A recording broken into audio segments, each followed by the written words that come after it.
할렐루야. 오늘은 성탄절을 기다리는 대강절 두 번째 주일입니다. 대강절은 성탄절을 앞두고 우리를 구원하러 오시는 예수님을 바라며 기다리는 절기입니다. 여러분은 예수님이 오시는 성탄절을 기다립니까? 예수님이 다시 오실 것을 믿는 성도라면 예수님을 기다리는 마음으로 이번 성탄절을 기다려야 합니다. 그러면 어떻게 예수님을 기다리고 성탄절을 기다려야 할까요? 단순히 예수님 오시기만을 바라보며 오시는 때만 기다리고 있으면 될까요? 그렇지 않습니다. 예수님을 기다린다는 것은 우리의 구원을 소망하는 것입니다. 예수님께서 오셔서 우리를 구원하시고 영생을 주시기를 기다리는 것입니다. 그러기에 예수님을 기다리는 사람은 예수님을 맞이하기 위해 준비해야 합니다. 열처녀의 비유와 같이 준비 없이 졸고 자며 있다가는 예수님이 오셨는데도 오셨다는 사실을 알 수 없습니다. 여러분, 사람들이 예수님을 이렇게 기다려야 하는 이유가 무엇일까요? 예수님이 오시면, 그리고 예수님을 믿으면 멸망받을 죄인이 구원을 얻고 하나님의 자녀가 되기 때문입니다. 이 말은 예수님의 본질적인 구원을 설명한 것입니다. 예수님 믿어서 구원을 얻고 죄의 사함을 받아 하나님의 자녀가 되는 것은 구원의 본질을 우리에게 설명하는 거예요. 그렇지만 우리가 구원받은 사실을 어떻게 이해할 수 있을까요? 우리는 현실에서도 구원을 맛보고 경험해야 합니다. 예수님은 내세의 구원에 대해서 말씀하셨지만은 꼭 내세의 구원에 대해서만 말씀하지 않습니다. 현재 우리가 살고 있는 이 세상 속에서 하나님의 구원의 은혜를 맛보게 하시고 경험하게 하십니다. 예수님은 구원의 은혜가 세상에 임하는 사실을 보여줍니다. 마태복음 11장 5절에 보면은 이렇게 말씀하십니다. 맹인이 보며 못 걷는 사람이 걸으며 나병 자가 깨끗함을 받으며 못 듣는 자가 들으며 죽은 자가 살아나며 가난한 자에게 복음이 전파된다 하라. 이렇게 말씀하셨어요. 오늘날 어려움, 고통, 괴로움, 절망에 있는 사람들, 그들에게 하나님의 구원의 은혜를 보여주시는 그 사실을 통해서 예수님 메시아라는 사실을 알아야 된다고 말씀하신 것입니다. 바울 사도도 현실에서 누리게 되는 예수님의 구원의 은혜를 설명합니다. 바울은 고린도 후서 8장 9절에서 이렇게 말씀합니다. 우리 주 예수 그리스도의 은혜를 너희가 알거니와 부유하신 자로서 너희를 위하여 가난하게 되심은 그의 가난함으로 말미암아 너희를 부유하게 하려 하심이라 하셨어요. 예수님의 오심과 대속을 통해 이루어진 하나님의 은혜가 무엇인지를 보여준 말씀입니다. 예수님의 가난하게 되심은 가난한 자를 부유하게 하기 위한 것이라고 말씀합니다. 이사야 선지자도 이런 사실을 우리에게 설명하거든요. 이사야 53장 5절에 보면은 이렇게 말씀합니다. 그가 찔림은 우리의 허물을 인함이요 그가 상함은 우리의 죄악을 인함이라. 그가 징계를 받음으로 우리가 평화를 이기고 그가 채찍에 맞음으로 우리가 나음을 받았도다. 여러분, 이사야 선지자가 말한 메시아의 사역이 무엇인가요? 예수님이 우리의 허물 때문에 찔렸다는 것입니다. 그리고 예수님이 채찍에 맞음으로 우리가 나았다는 것입니다. 이렇게 이 세상에 고통당하고 절망당하고 절망 속에서 상처 입고 한 그들에게 하나님의 구원의 실질적인 그 역사가 나타난 사실을 보여주고 있어요. 구원은 예수님을 믿는 믿음으로 죄 사함을 받아 하나님의 자녀가 되고 영생을 누리는 것을 말합니다. 그렇지만 예수님은 이러한 구원의 은혜만이 아니라 우리의 구원과 어려움에서도 구원해 주시는 분이십니다.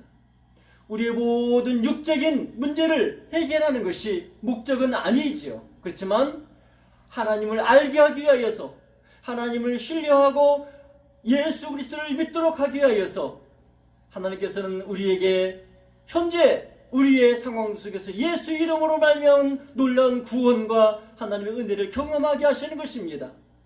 여러분은 하나님께서 우리의 삶 속에서 행하신 구원의 은혜를 경험했습니까? 오늘 본문은 사도 바울이 서신을 통해서 믿음의 아들인 디모데에게 권면하는 형식으로 되어 있습니다.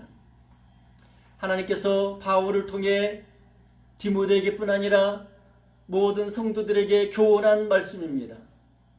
그렇지만 이 말씀은 성도들에게 전하기가 조심스러운 면이 있습니다. 그것은 본문의 내용이 남성 중심적으로 보일 수 있기 때문입니다. 시대에 뒤떨어지게 여성을 차별하는 것 아니냐는 의구심을 가질 수도 있습니다. 여러분은 본문의 말씀을 어떻게 이해하십니까? 먼저 본문의 내용이 무엇인지 읽어보겠습니다. 디모데전서 2장 11절 말씀 한번 같이 읽겠습니다. 시작. 여자는 일체 순종함으로 조용히 배우라. 사도 바울은 본문을 시작하면서 이 말씀을 들어야 하는 대상을 특별히 언급합니다. 이 말씀을 들어야 하는 대상이 누구일까요? 여성이라고 해요. 여성. 여자는 이렇게 말씀하고 있습니다. 여성이 드려야 할 말씀도 있고 남성이 드려야 할 말씀도 있어요. 그렇지만 일반적으로 여성이나 남성이나 그 외에도 남녀노소가 모두 들어야 하는 말씀이거든요. 그럼에도 오늘 본문에 말씀을 드려야 하는 대상을 한정합니다. 누구라고 되어 있어요? 여자. 여자는 이렇게 말하고 있어요. 그러기에 오늘 본문은 우선적으로 여성이 들어야 할 말씀처럼 보입니다. 바울 사도가 여성들이 전하는 말씀이 무엇입니까? 그것은 여자는 일체 순종함으로 조용히 배우라는 말입니다. 여러분, 일체라는 말이 무엇이죠? 일체란 말은 모든 것을 포함하는 말입니다. 모든 것. 그러기에 이 말은 모든 일에 있어서 여자는 순종해야 하고 조용히 이의를 제기하지 않고 이렇게 조용히 배워야 한다는 말이에요. 여러분은 이 말씀에 대해서 어떻게 생각하세요? 이 말씀은 여자에 대하여 모든 일에 순종해야 한다고 말합니다. 아무 말 하지 말고 조용히 배워야 한다고 말합니다. 누구에게 순종하고 누구에게 배워야 합니까? 하나님의 말씀을 듣고 배우고 또 하나님의 말씀을 전하는 사도나 선지자나 교사들의, 오늘날 말하는 목사나 전도사나 교사의 말을 가르치는 교훈을 배워야 되는 것이지요. 순종해야 되는 것이지요. 그럴 수 있습니다. 당연히 가르치는 대상에게 배워야 합니다. 근데 배울 대상이 단지 지도자에게 배워야만 된다고 말하는 것은 아니거든요. 오늘 본문에 보면 사도 바울이 배워야 한다는 사실을 말하면서 누구에게 배워라 말하지 않아요. 여자는 순종해야 된다. 여자는 조용히 배워야 된다. 이렇게 말했어요. 누구에게라고 특별하게 언급하지 않았습니다. 그러기에 일반적으로 여자가 배워야 될 대상은 여성과 대비되는 남성으로 생각할 수 있습니다. 이런 사실을 근거로 바울은 교회에서나 가정에서나 여자는 남성에게 모든 일에 순종해야 하고 조용히 배워야 한다. 이렇게 가르친 것으로 여겨집니다. 여러분, 이 말을 어떻게 이해하시지요? 남성 중심적인 생각을 가진 사람은 당연하다고 생각하고 고개를 끄덕일 수 있습니다. 그렇지만 여성들 입장에서는 그렇게 하기가 쉽지 않을 것입니다. 남녀는 평등한 존재로 여기는 민주화된 세상에 사는 오늘날 우리들이 바울이 전한 이 본문의 말씀을 그대로 이해하고 받아들이는 것은 쉽지 않을 수 있기 때문입니다. 바울 사도가 전한 본문의 말씀이 하나님의 말씀이기에 주체하면서도 고지그대로 따라야 하는지 고민하게 될 것입니다. 이런 말씀이 아무 이유 없이 받아들일 때도 있기는 했습니다. 전통적인 사회가 그런 구조와 가치관으로 형성되어 있었기 때문입니다. 우리나라는 유교적인 전통을 가지고 있어서 삼종지도라는 말을 했습니다. 삼종지도라는 말이 뭐예요? 여자가 따라야 하는 3가지 예절이라는 거예요. 그것은 결혼하기 전에는 아버지에게 순종하고, 결혼하면 남편에게 순종하고, 남편이 죽으면 이제 장성한 아들을 쫓아야 된다 하는 말이에요. 여성을 보호한다는 명목으로 이런 윤리를 만들어 놓은 것입니다. 오늘 본문에서도 사도 바울이 가르치는 말씀이 이런 말들과 비슷해 보입니다. 여자는 일체 순종해야 한다고 말합니다. 모르는 것이 있으면 조용히 배워야 한다고 말합니다. 토를 달지 말고 이의를 제기하지 말고 그냥 배우라는 말이에요. 일체 순종하거나 조용하게 배워야 한다는 그런 말을 한 거예요. 그렇지만 단지 여자이고 남자라는 사실만으로 여자가 남자에게 일체 순종해야 한다는 말은 이해하기가 쉽지 않습니다. 조용히 배우라는 말도 마찬가지입니다. 바울 사도의 가르침은 그것으로 끝나지 않습니다. 오늘 본문 디모데전서 2장 12절 말씀을 같이 읽어보겠습니다. 시작. 여자가 가르치는 것과 남자를 주관하는 것을 허락하지 아니하노니 오직 종용할지니라. 아멘. 바울 사도는 여자가 가르치는 것을 허락하지 않는다고 합니다. 이 말씀을 확대하여 적용한다면 여자는 설교하거나 가르칠 수 없다는 말입니다. 여성은 목사가 될 수 없다는 논리의 근거로도 사용된 말이에요. 우리 교단은 아직 여성을 목사로 안수하지 않습니다. 성경이 여성을 목사로 안수하면 안 된다고 말씀한다고 여기기 때문에 그렇게 한 것이에요. 여러분, 이 말씀은 말씀을 이해하고 여러분은 이 말씀을 이해하고 받아들일 수 있습니까? 성경은 하나님의 말씀이기에 받아들여야 합니다. 하나님의 말씀인데 내 생각이나 내가 생각하는 이치에 맞지 않는 것처럼 보인다고 배척할 수는 없습니다. 지금까지 우리 교단을 비롯한 보수 교단에서 여성을 목사로 안수하지 않은 이유가 그것입니다. 유교의 가부장적인 윤리체계가 교회 안에 굳어진 것도 마찬가지입니다. 남녀에 대해 가르치는 성경 말씀이 그렇게 가르치고 있으니까 우리는 하나님의 말씀이니까 그 말씀을 따르고 그 말씀대로 해야 된다고 생각한 것입니다. 하나님께서 가르치는 교훈이 그렇다면 이해되지 않더라도 따라야 합니다. 그렇지만 성경이 그렇게 말씀하느냐는 것이지요.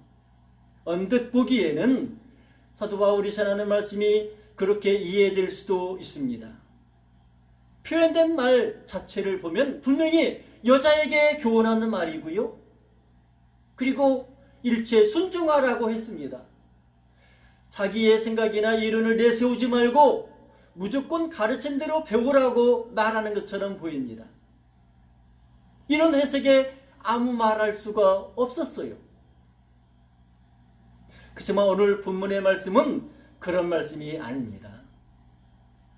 단지 여성이라는 성차 때문에 여성이 남성에게 순종해야 하는 것이 아니라는 말입니다. 여자가 가르치는 것과 남자를 주관하는 것을 허락하지 않는다는 말도 마찬가지입니다. 성경 말씀을 문자대로만 이해해서는 안 되기 때문입니다.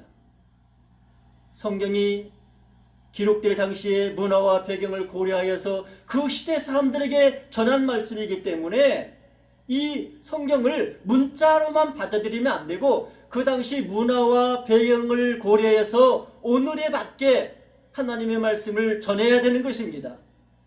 그 당시의 상황에서는 이 말씀이 필요했어요. 사도 바울이 있던 그 시대에는 이 말씀이 필요했기 때문에 전해진 말씀입니다. 하나님은 남자와 여자를 동등한 존재로 지으셨습니다.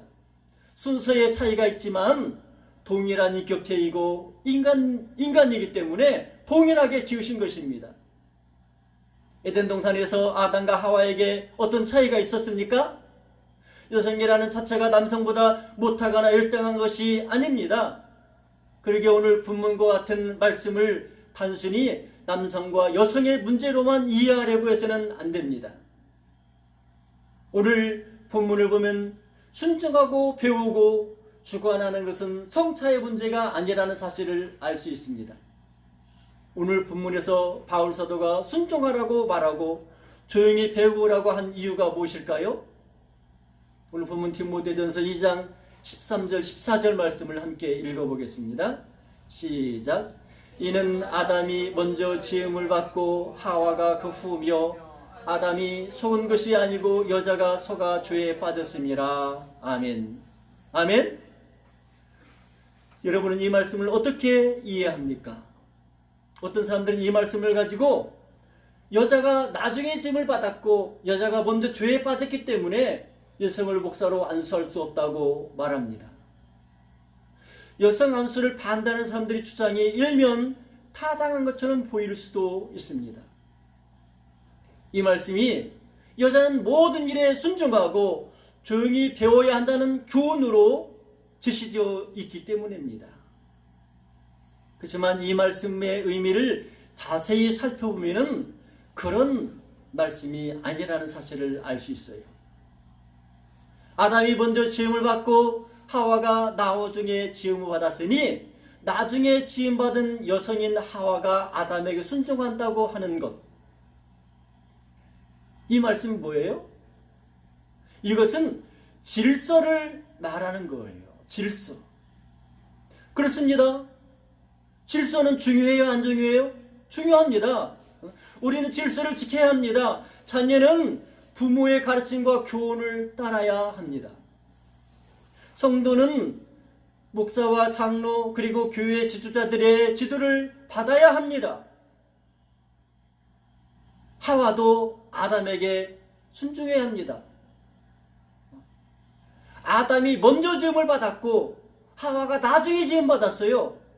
그러니까 먼저 지음 받은 아담에게 순종해야 하는 거예요. 이게 질서예요. 이게 올바른 방향이에요. 갈등이나 다툼을 최소화할 수 있는 방법입니다. 남녀 평등이라고 부부 평등이라고 다른 생각을 다 각기 고집하면은 어떤 결과가 나올까요? 갈등이 생기고 다툼이 생기고 상처 있고 문제가 이렇게 발생하는 거예요. 여자가 모든 일에 순종해야 한다는 두 번째 말도 마찬가지입니다. 아담이 속은 것이 아니고 여자가 속아 죄에 빠졌기 때문이라는 말입니다. 아담과 하와에게 있어서 먼저 마귀에게 속아서 죄를 범한 사람은 하와예요. 그러기에 취약성이 하와에게 있는 거예요. 아담도 완전한 사람은 아니죠. 그렇지만 아담보다는 하와가 더 취약한 거예요. 그렇기 때문에 더 취약성이 많은 하와는 아담에게 순종하는 것이 타당한 것입니다. 여자가 모든 일에 순종해야 하는 이유, 여자가 남자를 주관하지 못한다고 제시한 이 이유도 이런 이유예요. 질서와 취약성을 고려해서 가르쳐주신 말씀이라는 것입니다. 그러면 질서가 무엇이냐는 것입니다. 여러분, 질서가 뭐예요? 질서를 할 때 여러 가지 상황이 있을 수 있습니다. 여러분, 가정에서의 질서는 무엇일까요? 가정에서의 질서는 윗세대가 우선일 것입니다. 할아버지, 할머니가 먼저이고 어머니, 아버지가 먼저이고 그 다음에 자녀가 나중일 거예요. 그 안에서도 복잡해질 수 있습니다. 많은 경우 남편이 아내보다 나이가 많을 수 있지만 아내가 남편보다 더 나이가 많을 수 있어요. 우선은 나이가 많은 사람에게 권위를 인정해야 합니다. 그렇지만 나이가 많을지라도 개인의 특성에 따라서 자기의 권위를 내려놓고 양보할 수도 있어요. 나이로 봐서는 자기가 권위를 가졌어요. 그런데 남편인 내가 나이도 많고 권위가 있는데 상대방인 아내가 더 상황을 잘 알고 대처를 잘해요. 그럼 어떻게 되겠어요? 상대방의 권위를 인정해 주는 거죠. 상대방의 뜻을 받아들이고 순종하는 것. 이게 좋은 거예요. 이게 바른 거예요. 질서를 따르되 그러나 그 질서만 고집하는 것이 아니라 더 좋은 방향을 찾는 것입니다. 그래야 그 가정이, 그 사회가, 그 나라가 잘 운영되고 발전할 수 있는 거예요. 그런데 서로 자기 뜻을 따르려고 고집하고 다투면 어떻게 됩니까? 물고 뜯고 다투면 망하는 거예요. 여자가 모든 일에 순종하고 조용히 배워야 할 이유가 또 있습니다. 그것은 취약성의 문제예요. 에덴에서 아담과 하와가 타락하는 과정에서 먼저 뱀에게, 사단에게 미혹돼서 넘어진 사람이 하와거든요. 그러기에 하와가 더 취약성이 있는 거예요. 그런데 이 하와가 상황을 주도하고 이렇게 저렇게 하다가는 에덴 동산, 아니 아담의 가정은 뒤죽박죽되고 말았을 것입니다. 순종하고 조용히 배워야 하고 더 나아가 남자를 주관하는 것은 금해야 할 수밖에 없는 것입니다. 모두에게 취약성이 있어요. 좀 더 지혜롭고 유능한 사람이 있지만은 하와가 먼저 죄를 범하였기 때문에 하와가 더 취약하다는 것을 알 수가 있습니다. 그러기에 하와는 아담의 권위를 인정하고 아담이 주관하게 해야 됩니다. 그렇지만 우리는 어떻습니까? 남편은 완전하고 아내는 취약합니까? 그럴 수도 있지만은 꼭 그렇지 않습니다. 어떤 가정은 남편보다 아내가 더 취약한 경우가 있어요. 남편이 술 먹고 이렇게 어떻게 해야 될지도 모르고 그냥 하면은 그거 안 되는 거죠. 자녀보다 부모의 판단력이 바르고 올바라요. 그렇지만 나이가 들어서 노인이 되어서 치매가 있는 부모라고 한다면은 부모의 말 안 들어 따르고 순종하면 되겠습니까? 안 되는 거예요, 진짜. 그렇습니다. 본문의 말씀을 문자로만 해석해서는 안 되는 이유가 바로 이것입니다. 여자는 일체에 순종하라는 말은 디모데전서 기록될 당시의 문화와 상황을 반영한 교훈입니다. 당시 여성들은 교육을 받을 수 있는 기회가 없었습니다. 사회활동을 하지 못했습니다. 이런 상황에서 여성은 열등해서가 아니라 배움의 기회가 없었기 때문에, 능력이 없었던 것이 아니라 능력을 발휘할 기회가 없었기 때문에, 그렇기 때문에 자연히 사회를 알지 못하고 전체적으로 가정의 문제나 세상의 일들을 바로 알고 이렇게 이끌어가기가 어려운 부분이 있었던 거예요.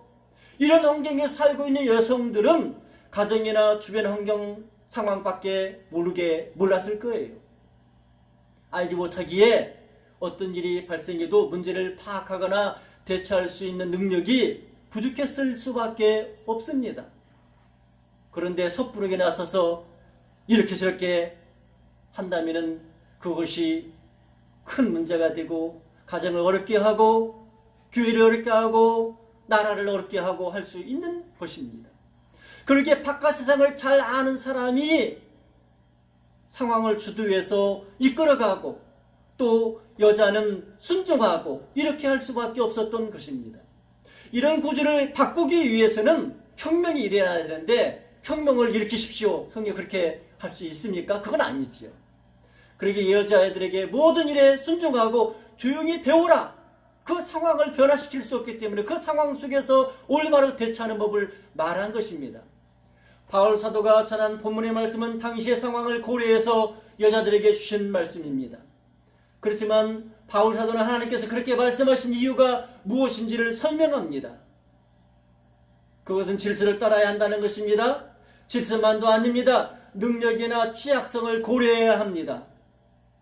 사도 바울은 여성을 열등하게 말하거나 차별한 것이 아닙니다. 성경을 문자로만 해석했기 때문에 평등한 세상에서도 여성의 팔을 묶는 결과를 가져온 것입니다. 남성이라고 원하는 사람을 무조건 목사로 안수하지 않습니다. 그가 진정 구원받은 사람인지, 하나님의 부름을 받았는지, 영혼을 사랑하고 교회와 성도를 목양할 자질이 있는지 이것을 고려해서 안수하는 것처럼 여성에 대해서도 마찬가지라는 거예요. 여성이어서 안 되는 것이 아니라 정말 하나님 앞에 구원을 받았고 영혼을 사랑하고 교회와 성도를 잘 돌볼 그런 양식과 그런 자질이 있다면 목사로서 부름받았다면 그가 하나님 앞에서 목사로 안수받을 수 있는 것입니다. 기록할 당시의 상황을 고려하여 해석한다면 본문을 바르게 이해할 수 있는 것입니다. 본문을 통해 가르치시는 교훈은 남녀가 아닙니다. 질서와 자질에 초점이 맞춰져 있는 것입니다. 그렇습니다. 사회에서도 질서가 있지만 교회는 더욱 질서가 필요합니다. 목사는 하나님의 말씀을 바르게 전해야 됩니다. 자기 권위를 내세우거나 자기 이익을 위해 일해서는 안 됩니다. 이렇게 하나님의 말씀을 가르칠 때 성도들은 목사님을 존경하고 사랑해야 합니다. 전하는 말씀의 교훈과 책망을 받아들여야 합니다. 질서는 직책에 따른 것만이 아니라 나이일 수도 있습니다. 자기보다 나이가 많은 사람을 존중해야 하고 순종해야 합니다. 이제는 성차를 가지고 질서나 우열을 논해서는 안 됩니다. 바울 사도는 고린도서 11장 11절에서 그러나 주 안에는 남자 없이 여자만 있지 않고 여자 없이 남자만 있지 아니하니라 말씀하셨습니다. 하나님은 남녀를 동등한 존재로 지으셨습니다. 선호의 차이는 있지만 동일한 인간입니다. 그러기에 서로를 존중하고 배려해야 합니다. 각자의 자질과 능력에 맞는 위치에서 서로를 위해서 섬기고 돌보고 양보하고 그래야 합니다. 사회의 구조를 반영한 말씀을 문자적으로만 해석하면 안 됩니다. 그럼에도 우리는 취약함이 있습니다. 그러기에 우리는 본문 디모데전서 2장 15절 말씀을 교훈 삼아야 합니다. 15절은 이렇게 말씀합니다. 그러나 여자들이 만일 정숙함으로 믿음과 사랑과 거룩함에 거하면 그의 해산함으로 구원을 얻으리라. 단지 여자만 말하는 거 아니에요. 취약성이 있는 사람들에게 주시는 말씀이에요. 아니, 우리 모두는 취약한 존재입니다. 그러므로 우리는 이 말씀을 들어야 돼요. 자기를 돌아보고 배워야 합니다. 바르게 서야 합니다. 그래서 믿음과 사랑과 거룩함에 거해야 합니다. 이런 교훈의 말씀을 따르는 저와 여러분이 되기를 주 예수님의 이름으로 축원합니다. 아멘. 기도하겠습니다. 하나님 은혜를 감사합니다. 오늘 말씀을 통해 주시는 귀한 교훈의 말씀을 듣게 하시니 감사합니다. 하나님, 우리가 질서를 알기 원합니다. 질서에 또 권위에 순종할 수 있는 그런 지혜롭고 올바른 마음을